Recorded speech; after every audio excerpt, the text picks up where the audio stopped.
I'm Brian Goldfinger of Goldfinger Injury Lawyers. Is your insurance company forcing you to go back to work when your doctors say you can't? If this sounds familiar, look no further than my law firm. Visit goldfingerlaw.com and get us working for you. Get Goldfinger today. Quick heads up as far as this episode. Apologies on my behalf. The audio spikes a little bit more when I'm speaking as opposed to Adam. We had a couple things mixed and matched when, as far as how it was going when we were speaking. He comes across pretty quiet. Sometimes I spike a little bit. I tried to mix and match. I did the best I could. Going forward, Adam will be coming on the podcast, and we're going to work out a bit of software, and we'll have better quality and production going forward. But as far as that goes, for this one, it does get a little bit loud on my end, and it is a bit quiet on his end. So sorry for that. Thank you. Hello, and welcome to the Raptors Weekly Podcast. I'm your host, Samson Folk, and I'm joined here by Adam McQueen. Adam, what's up? I'm doing good, man. Sam, it's a pleasure to be here. My first Raptors Republic podcast. And what better time to be on the podcast than the craziest finish of the season last night? Yeah, great time to break the seal. You watched that game, obviously. What was your take on it watching live? I mean, it was absurd, man. Like, I originally was just kind of focused on Kemba Walker the whole time. Like, just don't let Kemba get open for a three. Don't let Kemba get open. And then there's this tip. Nobody really knows what's happened. I kind of looked away like, all right, game's over. And then next thing I know, the whole crowd's going nuts, and my Twitter is blowing up. So, yeah, I mean, that was the immediate reaction. It was pretty funny because I was in the arena, and your reaction was pretty similar to the arenas as well, as everyone kind of got up, ready to leave their seats, and once they saw the shot fell in, I mean, it was pandemonium. Like, they didn't know what to do. There was cheering, but then everyone realized what was happening. There was booing, and then I didn't, like, because when you're watching the game, everything's going crazy, and so they said they're going to review it, and I said, okay, maybe they review it. Maybe the Raptors don't lose this one, and then kind of just as an aside, the PA announcer was like, and the ruling on the floor stands, and it's like, Raptors lose. Wow, I can't believe Jeremy Lamb hit that damn shot. It was like the craziest thing. Go ahead. That's got to be one of the most memorable moments you've seen live now at this point. As a sports fan. That is the most memorable I've seen live. I've been to, I think, maybe 5 NBA games, and Marcin Gortat was at 3 of them, so that's an anecdote of its own. I've thought of starting a Polish Hammer fan club, which would be probably 6 members deep. Yeah, all of 6 subscribers, but devoted fans nonetheless. Yeah. The other craziest one, I was at the Golden State Warriors game when Bradley Beal punched Draymond Green in the face, which was equal to or better than Jeremy Lamb's game winner. Because in terms of fan satisfaction, yeah. Yeah. Probably a different environment too. Oh my God, it was at Oracle, and it was like they were out for blood. They hated Bradley Beal. And was that peak Oracle years, when they really started to get going? That was last year at the start of the year, so it was Kevin Durant's second year in, and right. Yeah, and it was, so they were playing the Wizards. Bradley Beal and Draymond Green got into kind of a scuffle. They did whatever. Draymond Green elbowed Bradley Beal really hard. Then Bradley Beal just wasn't having it, so he swung on him. And then, crazy thing is, I saw it on Twitter, the actual replay where Draymond Green elbowed him. But in the arena, they cut the video so it didn't show Draymond Green elbowing him. So it just looked like Bradley Beal just swung on him for no reason. Which I was like, this is slander. This should be illegal. And obviously, I'm not a big Warriors fan because I hate the monopoly of talent they have. So, I was disturbed by it. I was like, they can't have everything their way. Draymond Green can't be winning championships and a good guy, okay? Like, he's got to get punched in the face every once in a while. That's the price you pay. It was also, it's kind of fun. I don't want to go off too on a tangent, but right before that, I'm obviously in March Madness zone right now, and I'm watching this ridiculous UCF Duke game. The finish is wild than that, and I'm like, you know what? Let's go to some Raptors Charlotte Hornets basketball. Let's get some normal basketball, nothing crazy happening. And then this occurs. So it was sensory overload for about 4 hours yesterday. Yeah, that makes sense. And so the Raptors, they had a great start to that game, and we were going to talk about the game a little bit, and we can tie it into one of the first points we want to talk about, is that the start of the game was really impressive for the Raptors. Marc Gasol hit his three to open things up. Pascal Siakam hit a three, and they were playing really nice basketball. Pascal and Marc were winning their matchup. It seemed quite obvious, and it's indicative of something that's maybe troubling, maybe something that we just assume will work itself out. You might have the answer. The Raptors are shooting the three at a really high level, passing the ball at a really high level, with caveats, of course, higher turnovers and all that. But they're doing these things at a really high level, and it's not translating directly to wins since Marc Gasol, Jeremy Lin's arrival. What do you think of that? I mean, the Marc Gasol and Jeremy Lin arrivals, I think they coincide with this, but it's also, we can't avoid the fact that this is the dog days of the regular season right now. And I mean, like you said, Gasol and those stars look really good in those opening stints together. I mean, look at how they played on the road at OKC and even yesterday. And the frustrating thing as we're watching right now is that they kind of flounder when this all bench unit comes on, and it sort of negates the positive start. And we're back to kind of level playing field again after such a positive start with the starters. So that's kind of what I'm seeing. But really, the turnover percentage in March has been bad. We're middle in the league in terms of our turnover percentage. I think we're at 14% over the season. But through March right now, the Raptors are dead last in the league with a 16.2% turnover percentage. So that's really huge. And obviously, Fred VanVleet's injury and Lowry being in and out of the lineup's gonna account for that. But that's something that I think has to start cleaning up. And you can point to the fact like, oh, maybe these games aren't as meaningful, but there still needs to be, like, they need to take care of the ball far better than they are.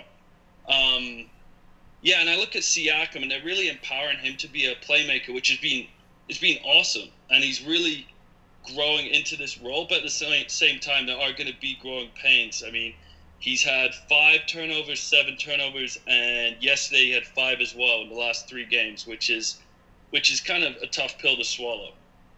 Do you have any remedy for how they maintain his playmaking, keep empowering him, but also cut down on turnovers?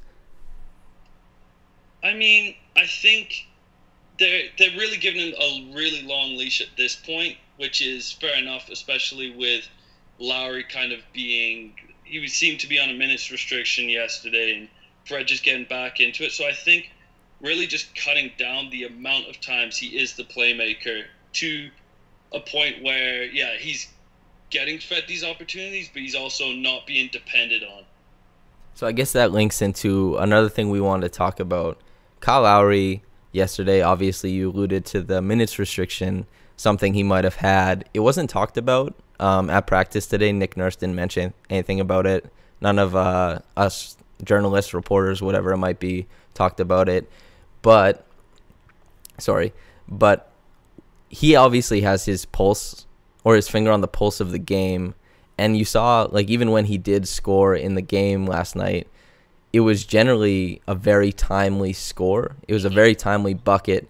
And so how, with him having a reduced role in the offense going forward and looking to maybe take a bit away from Siakam, how does he find his offense? What are you looking for him to do to find, obviously, in the regular season, early on, he was dominating. He was an MVP candidate, and then he went through a stage where he was, better than a replacement level player, but his shooting was not good at all, and it was hampering how well the Raptors could play. And now to right now where he's injured, like, what version of him is pieced together through all these different points in the season, and what does it look like in the playoffs? What do you think? I think you touch on it really well there, that he can pick his moments very well. It's something that Larry's always been good at. He hasn't had to have the ball forced into his hand or find his shot. Like, he can just find his way within the offense. And yeah, he started off well, and there was this kind of weird deferential period, especially when he was playing with Kawhi, that it was so frustrating to watch how it seemed like he was consciously just avoiding taking shots. But I'll disagree to some extent. I think since Gasol's come to the Raptors that we found a better Lowry. And I know the injuries, he's been in and out, but what I'm really liking from Lowry at this point is how improved his outside shot is, given the better ball movement that we talked about earlier. And realistically, he's being 35% from three on the season, which is fair. But in March, he's at 42% now. And I know that's a smaller sample size, but I think this is a lot of causation to do with Gasol coming into the team and how Lowry and Gasol work together, because he's getting way more wide open looks from three as well, which is something that we really need for Lowry if he is going to be more differential and let Siakam become more of a playmaker. He's going to have to be an off-the-ball, catch-and-shoot three-point shooter, which we know he can do and is still really good at. So, I mean, if we look at his stats right now on three-point shooting this month, he's gone up from about 37% of his threes during the season were catch-and-shoot threes, and now they're 42% of them are. And he's toned down the amount of pull-up threes that he's doing, which is it's just a lower percentage shot. Lowry can hit these shots. We've seen him hit these shots, but I'd much rather see him get a quick catch-and-shoot three like the one he had with that give and go with Fred yesterday, those are shots I want to see Lowry taking. And at the same time, yeah, he's wide open threes, which according to NBA.com is having 6 feet or more, the nearest defender being 6 feet or more away. He's 27% across the season wide open threes, and now it's gone up to about 32% since Gasol's arrived. So I think he's getting open looks, and I think this is how he will look in the playoffs. He's going to obviously be a vital part of the Raptors offense, but at the same time, fitting in when Siakam and Kawhi are going to be the primary playmakers.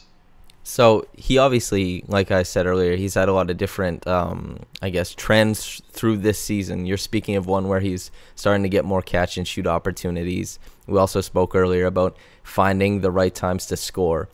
He has been really good in the past, but hasn't quite found it this year, about mixing and matching the inside and the outside game. If he's taking more catch and shoot triples, do you want him relegated to more catch and shoot, or do you want a weak side attacker to come along with that type of play style?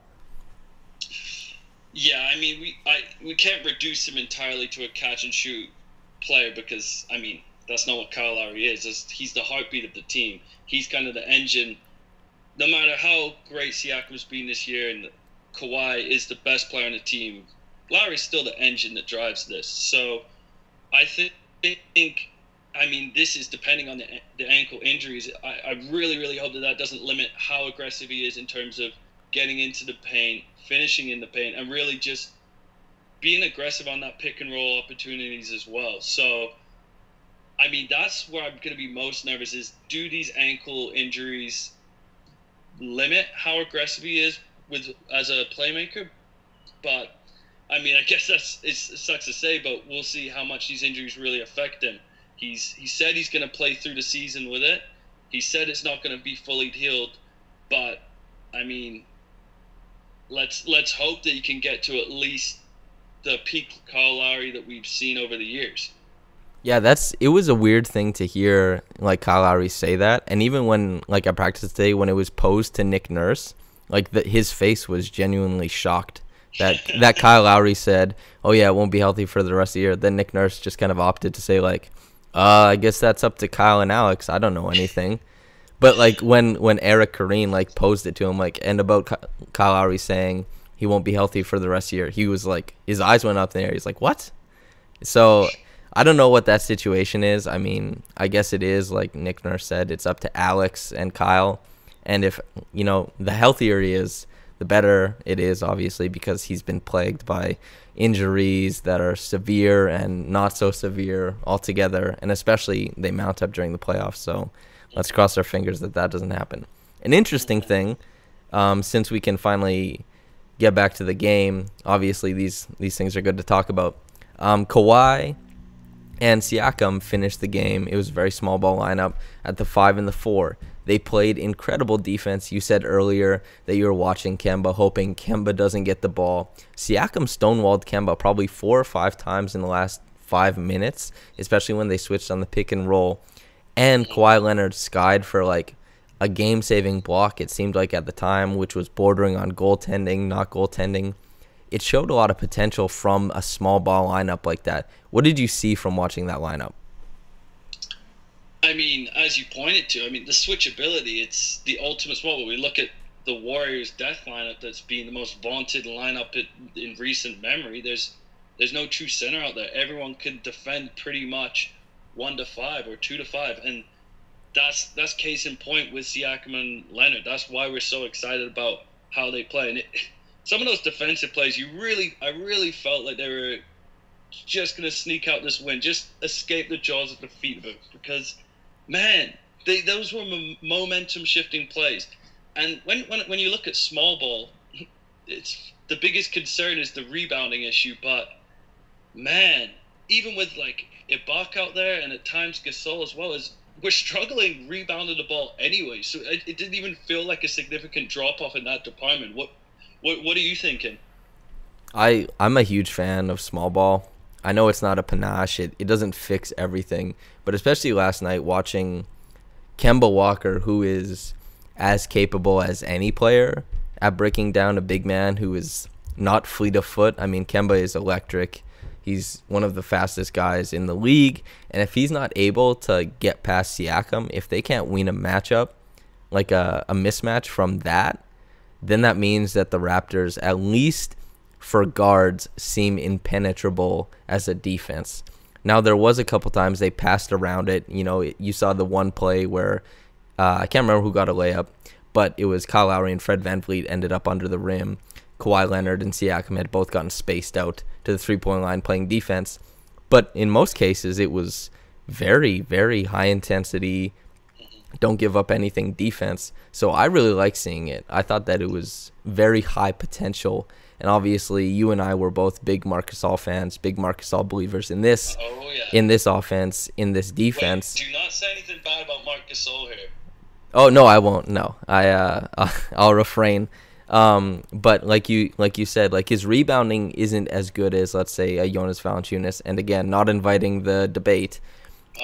But you're just asking for it today now. Yeah, but his rebounding isn't as good. So his offensive game needs to come along a little bit more, as much as it already has. But otherwise, if his offensive game, if the rebounding isn't going to be a sizable amount more than Siakam is able to provide, then the Raptors' best lineup will be Siakam at the 5. So my question to you is, as a big Marc Gasol fan, how does Marc Gasol make the Siakam at 5 not the best Raptors lineup? Make it that it's Siakam at the 4, Leonard at the 3, one of VanVleet or Green at the 2, and Kyle Lowry. How does Marc Gasol do that? It pains me to say it, but I think if we're looking strictly on the defensive side of the ball, I don't know if he can, other than being a rim deterrent and as smart and as savvy and as quickly as Marc Gasol can get to the spot before the play develops. He's not the same rim deterrent as he was in years past. So I think defensively, like you pointed out, that the small ball lineup is better. And even in the way that they defended those pick and rolls, especially when they got torched from 3, Blake Murphy from The Athletic wrote a big thing on it yesterday, is how they got killed from 3. And they really tried to trap Westbrook and Kemba in those pick and rolls with a big man, and they really paid for it. It wasn't solely down to Gasol or Ibaka being out there. It was a lot of the secondary and third rotations that was allowing these open threes. But those sort of issues won't exist if we're able to just switch Siakam onto a Kemba, onto a Westbrook, or in the Eastern playoff situation, onto a Kyrie Irving. Like, that is why it's better. From an offensive point of view, I mean, I think Marc Gasol has demonstrated when he's with that level of talent, I mean, that starting unit just has so much offensive potential that he can just fit in so seamlessly, and he lets the ball move so fluidly that I think that he allows him to reach the highest ceiling on the offensive side of the ball. But there's no taking away how effective that defensive small ball unit could be.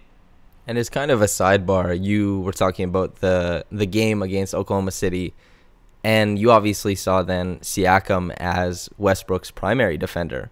So do you think that Nurse jumped the shark instead of having him switch in pick and roll actions. He was already just saying Siakam's going to be our primary defender. What did you think of that matchup? I mean, Siakam on Westbrook, how could you not like that matchup? And especially that block and transition play was just, it fires me up so much seeing how Siakam's grown.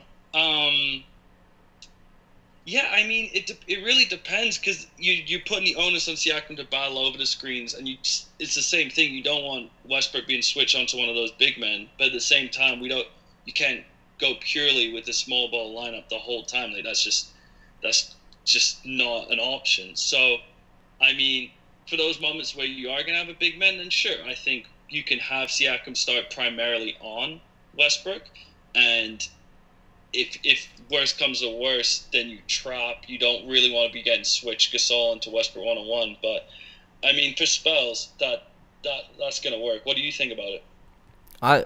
I was a big fan of it just as a spectator.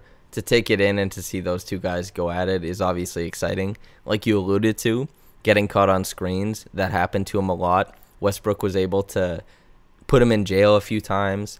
But I thought that Siakam, towards the end, because there was a pretty rough 3-minute stretch of it, towards the end started to get how to win that matchup because he started moving off of Westbrook and he started crowding the passing lane, which I think that's the way to do it. I mean, if you leave Westbrook in the 12, let's say 10 to 18 range, and you ask him to make shots on the move, and I think that Siakam, you go under if it's there, or if you're fighting, you hang back a little, and the defender, let's say it's either one of Serge Ibaka or Marc Gasol, you make sure there's not a rim run there, but you try and incentivize, obviously, the 10 to 18-foot shot. And Westbrook, he made, I think, 2 of them, but also with Siakam hanging back, Siakam got 2 steals just hanging back in the passing lane when Westbrook was looking for that pocket pass.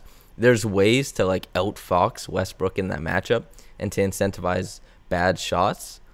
And I'm excited to see Siakam try and do that to other guards going forward. I mean, we obviously saw him against John Wall last year not do the exact same thing. I mean, he didn't have as much trouble getting around screens. But Siakam's very capable of putting, I guess, guards in new and difficult positions to make decisions from. And that's what I like to see from Siakam in that type of defense.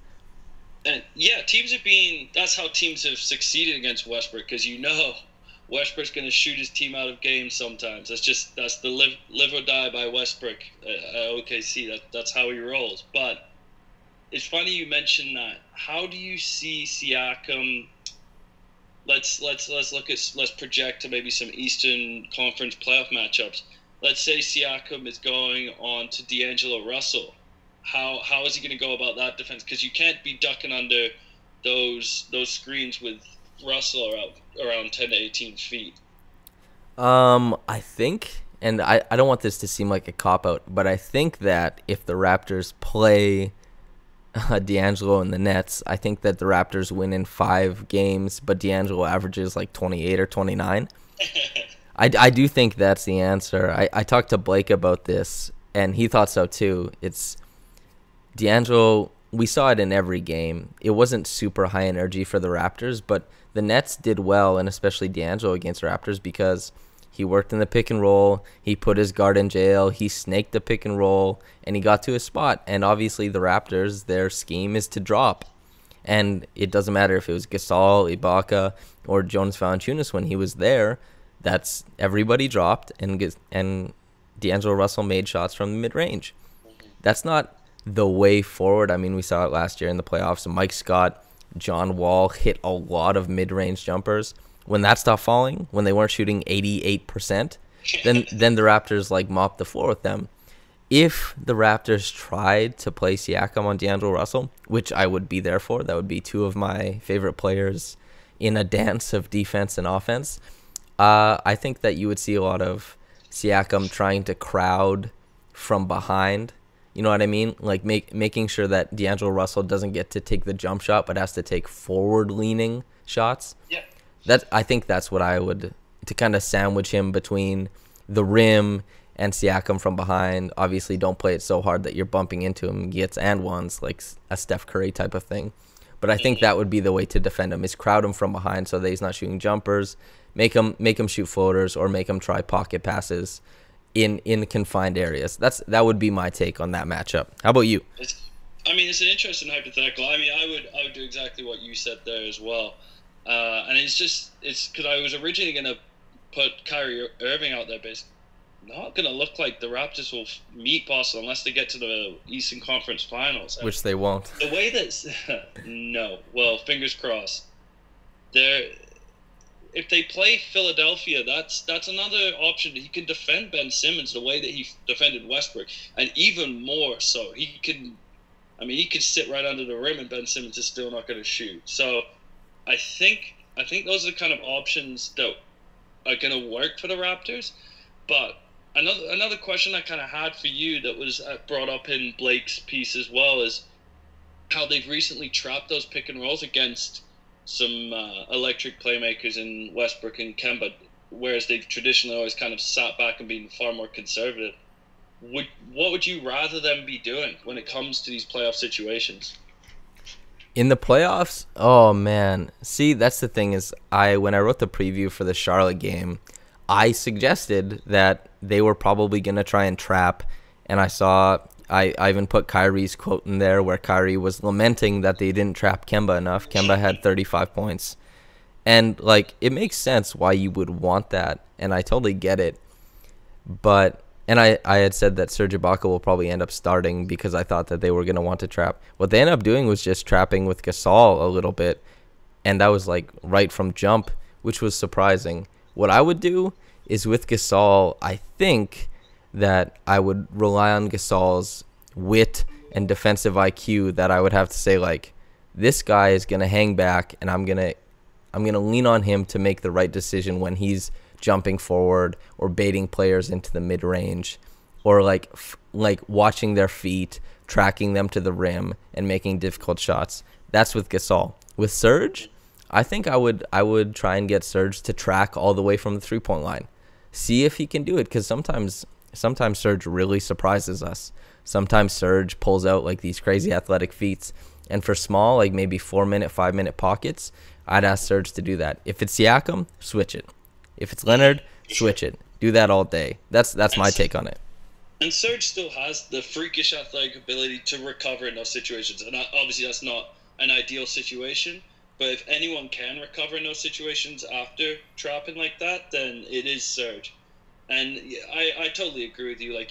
You got to put your players in the position, the best position for them to succeed. And for Gasol, he's so much better being that general in the middle of the floor and not veering too far from the paint. He's despite not having the same athleticism, he still has that verticality. He's still great at getting vertical when people do penetrate. And I think that's the most effective way to use all of those guys and their defensive abilities. A quick question from last night's game. You are the authority on the spiciest plays. Which was one of my favorite articles of the year, for sure. Yeah, it was great. What was your favorite play from Siakam over the the past 3 games? Let's say the 2 Oklahoma City games and then the one against the Charlotte Hornets. My favorite, it's got to be the block on Westbrook, doesn't it? Yeah, that's a good one. The contextual factors too, because when you're looking at the spiciest play, there's his signature spin move, which we've seen a lot of. There's all of it's not just pure Siakam athleticism. You got to look at the moment.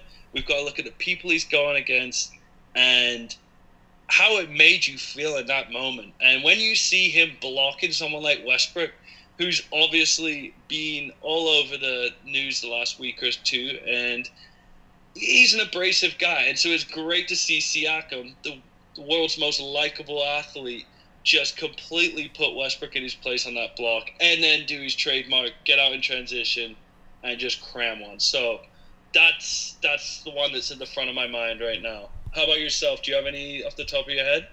I'm a sucker, so much so, for the Siakam spin move. It's one of my favorite things ever. The steps he uses, the way he'll drop his elbow against a hip or a shoulder, depending on how the guy's defending him, The way he uses the guy's knee sometimes to like gain momentum. Like he'll turn across it, or he'll hit it so that they can't track him. I'm in love with the spin move. So any one of his spin moves from those past 3 games is just, that's everything I like from him. Everything I want. There's so many variations that you mentioned. Like the spin move has evolved. Everyone's like, oh, he's gonna do the spin move. He's gonna do the spin move. It's like, yeah, but how do you stop it? Because it used to be a very like agile, quick move that you would kind of do on these like loafing big men. But there's sometimes now where when he gets a smaller guy on, he almost just like swats them aside as he spins just to get an easy bucket. It's like, you can't stop me. I'm too big, too fast, too strong. And it's almost like a bully ball spin move that he's kind of got going now too. So that's a nice little evolution I like of the Siakam spin move, which will no doubt be in the Spice Index 2.0. Yeah, it's like sometimes it's like the hip speed Olympics, because like he rotates his so fast, and like you were saying, there's a bit of a bully ball element. Obviously, a lot of players, they'll hook with their elbow or their forearm, but Siakam, sometimes you'll see him like drag his hip across a guy, and then like you'll see by the time Siakam's done, like he's facing forward, the guy's facing almost backwards, and Siakam's pushing off of his body towards the rim, whereas most guys get stuck pushing off sideways, going away from the rim.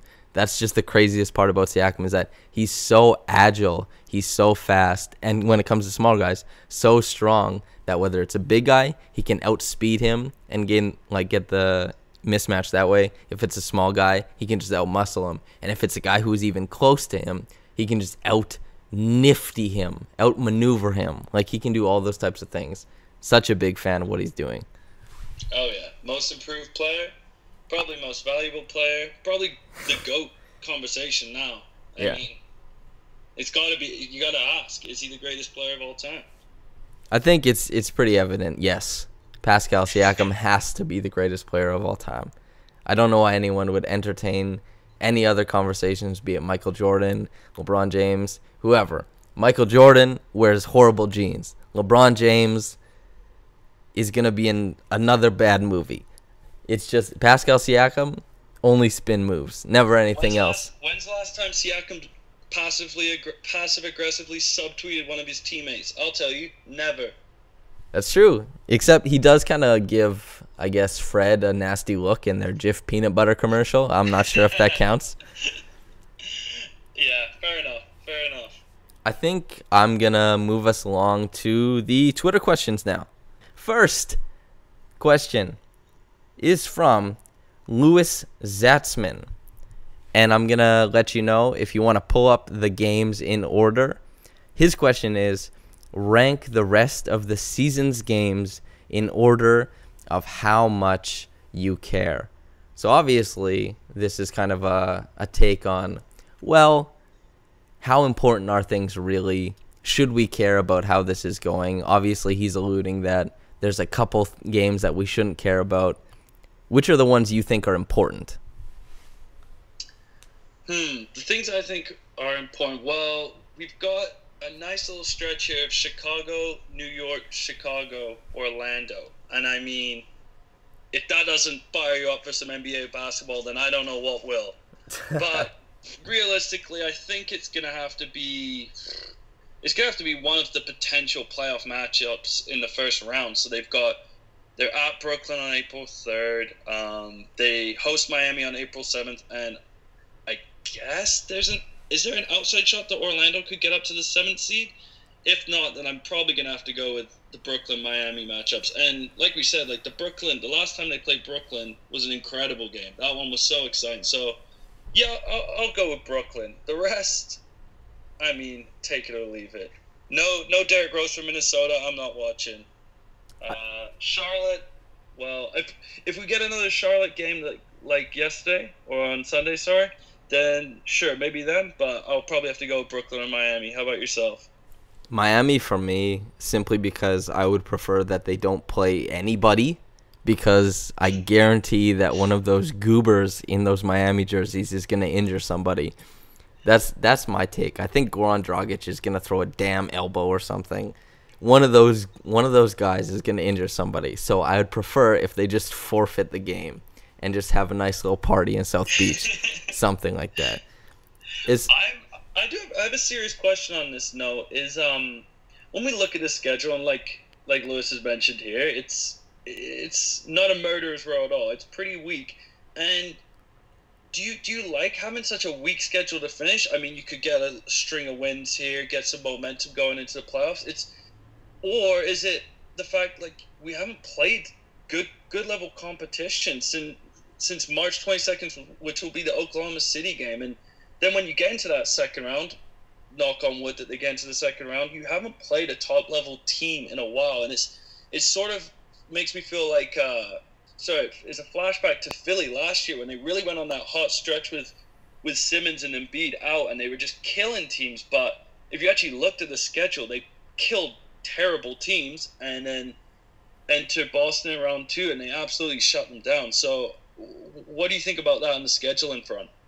I think that whatever team they play in the first round, let's say it's Brooklyn, Detroit, or Miami, or Orlando, one of those teams, I think that those games are more impactful as far as how it registers in the brain, how they get ready for, let's say, their second round competition or an Eastern Conference Finals competition, rather than playing like Oklahoma City in the third last game of the year. You know what I mean? Like, I think like a game 3 against Brooklyn is a higher intensity, higher caliber game than whatever game they just played against the Oklahoma City Thunder, because I think like they're playing their normal rotations. Like Lynn has, and I know this is going to bug some people, but Lynn's minutes generally tank, and he's still getting play. It's Powell's minutes. You know, last night he was great. He just came in. He was awesome. He's a breath of fresh air. He was huge on the glass. He was very helpful running around on defense. He got steals. He had his 2 triples. But also he's inconsistent, and he doesn't always bring it. And so a playoff game, I think, is more indicative of where they are, obviously, than like playing a really high caliber team at the end of the regular season. So I just want them healthy, because there's some people who don't, but you and myself, we really do believe in this version of the team and where they can go. And yeah, I just want to see them healthy. So none of them matter to me really, except for as long as they're healthy. Sorry, Lewis, not a great answer, but that's what you get. Maybe Siakam or Kawhi will drop 50 at MSG on the 28th. So there you go, Lewis. Let's look for that one. That's all we have to look forward for the rest of the regular season. Yeah, good point. The next one is from Copper, at Cop and Stop. Your thoughts on running Pascal and Kyle with the bench lineup? When we get to playoff rotations as well, is that like has been mentioned, the bench unit has been bad. The only time the bench is good is when Lowry is in there. So I think that Lowry and 4 bench people has been serviceable, but I totally would like to see Lowry and Siakam with 3 bench players. Depends on who those guys are. I mean, I'd like to see Lowry and Ibaka get some time together. We all know how important Lowry is in terms of getting Ibaka into his spots and helping him score. And I think that's another opportunity, like we mentioned before, for Siakam to be a playmaker as well. You can have that. That's a great example of where we could put Kyle into a more deferential catch and shoot opportunity, given that hopefully we have other bench players out there that can spread the floor, depending on how Norm and OG are feeling that day. But yeah, I think that is a good potential lineup to open those second quarters when you're giving Kawhi and whoever a rest. Yeah, I agree. And also, it seems a little bit unfair, because having, let's say, it's a bench lineup, that means Fred VanVleet, having Fred VanVleet, Kyle Lowry, and Pascal Siakam playing doesn't really seem like a bench lineup, honestly. It just seems like, oh, wow, these are 3 incredible players. They're probably going to hold it down. And so there's a lot of benefits from running those together. And also the idea, like, obviously Lowry plus bench is like sacred ground. It's very, very famous words around like Raptors fandom, because it's been such a powerful and respected group that's played together for the past 4, maybe even 5 years. And so running even one of them, it doesn't have to be both of them at the same time. Pascal to, a lesser degree. But Kyle with bench generally is a good lineup as well. So I endorse any type of mismatching like that. I think it's hasn't been explored enough this year. Not that I'm coming for Nick Nurse or anything. I like to see more from the starters rather than the end of bench experiments that we have been seeing, like the Patrick McCaw, the Jeremy Lin, things like that. Even though I do really like Malcolm Miller. The next question from Kazim Alakan. Does anyone really think Lin is getting playoff minutes? Does anyone or do I? Because I don't think that's going to happen. And Sam, I'm pretty sure from what I've heard from you say and write over the past few weeks, I don't think you think Leonard is going to get any minutes. And I think most of them are going to be transferred to old Fred VanVleet, especially considering how well he's played since coming back from injury. Yeah, I agree almost wholeheartedly. There's probably, maybe a 6 or 7 minute stretch for him that he gets during a couple games in the playoffs when he really works the pick and roll well, and he finds, he finds the dive man every 1 in 3 times, but he's getting decent shots for himself the other 2 because he does look for his shot. Whereas the Raptors, the dive man, the pop man, really important to the offense. And not Lowry, Lin going to the rim, looking for his own offense all the time and not finding it has really, really hamstrung like the bench offense quite often. And especially, it's just disappointing. We saw it last night as well. It's like to see Lin and Lowry share the floor and to see pick and rolls go to Lin and just to see the clock go down to 10-9 seconds and a reset is really demoralizing. And obviously, Kyle Lowry and co are probably like, damn, like we want you in here.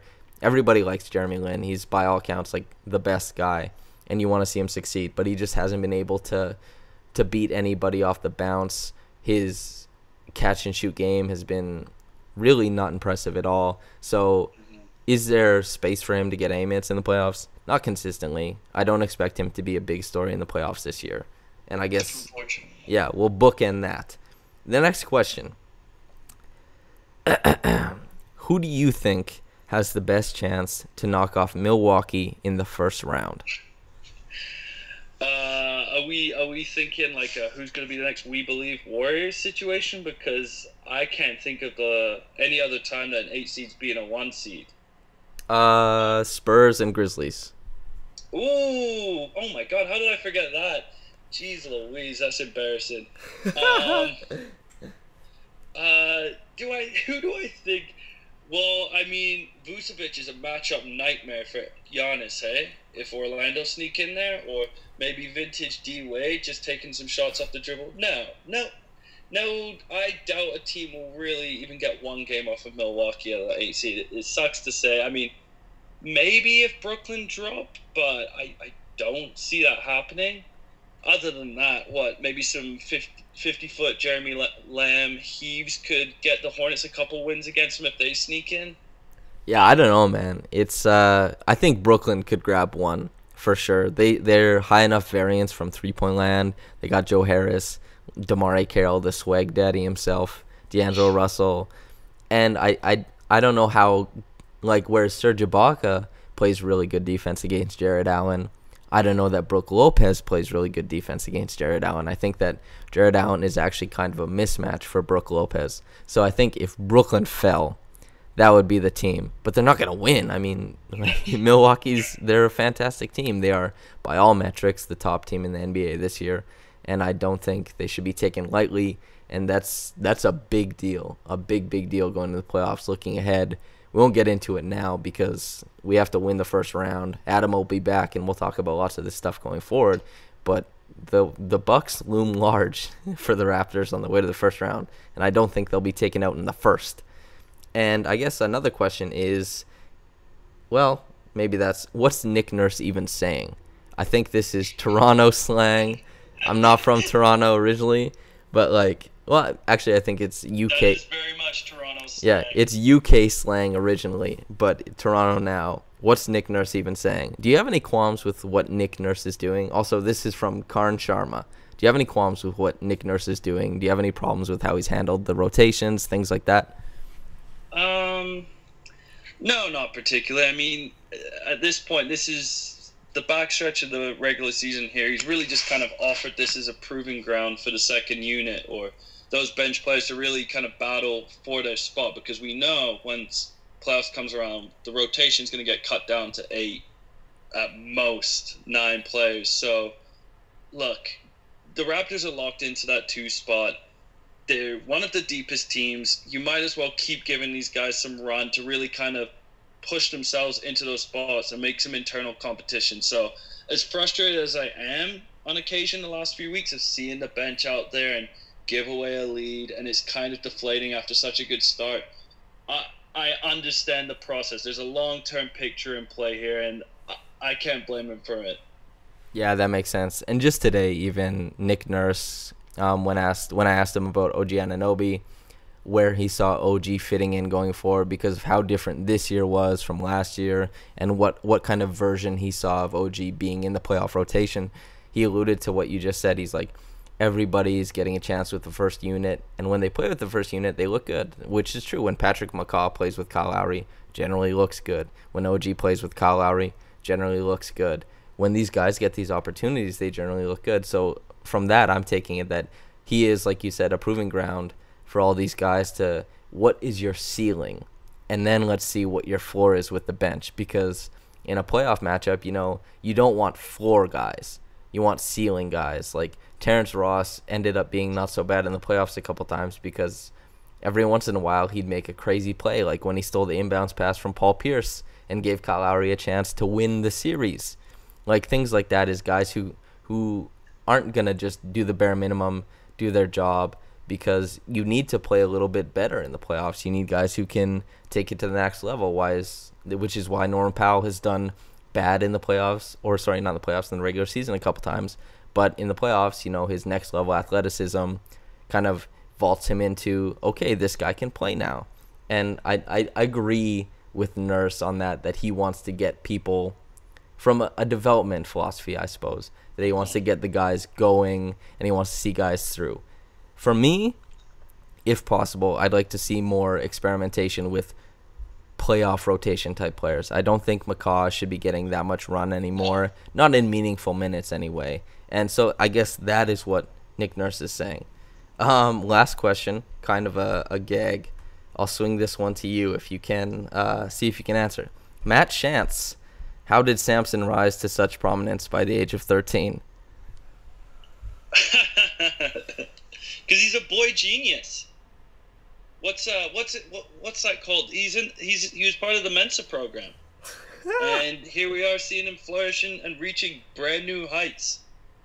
Can you imagine if somebody were to hear this and then actually read one of my articles? They'd be so disappointed. They'd be like, oh, Mensa, you have to have like 160 IQ to get in. This guy, he's using commas wrong.